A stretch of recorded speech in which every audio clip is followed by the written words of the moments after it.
علیہ وسلم نماز سے پہلے تر کھجوروں سے روزہ افطار فرماتے تھے۔ تر کھجوریں نہ ہوتے تو خشک کھجوریں چند یعنی چوہارے لے لیتے، چوہارے بھی نہیں ہوتے تھے تو چند چلو پانی پی لیتے تھے۔ تو اس وقت دیکھیں مسلمان کھجوروں سے چوہاروں سے، اور کبھی یہ بھی نہیں ہوتے تھے، اور آج کل دیکھ لیں حضور کا صدقہ دنیا کھا رہی، اتنے لنگر چل رہے ہیں، طرح طرح کے کھانے چل رہے ہیں، بریانیاں چل رہی ہیں، وہ رونقیں لگی ہوتی ہیں مدینے میں۔ احادیث مبارکہ میں سحری اور افطار میں کھجور کے استعمال کی ترغیب موجود ہے، اور بے شک کھجور میں لا تعداد برکتیں ہیں، کئی بیماریوں کا علاج ہے کھجور میں۔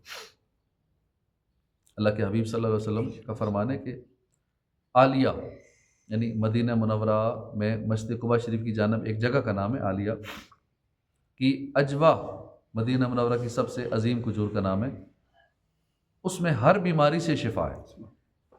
ایک روایت کے مطابق 7 روز تک روزانہ 7 اجوا کھجوریں کھانا کوڑ میں نفع دیتا ہے، جذام کے مرض میں نفع دیتا ہے۔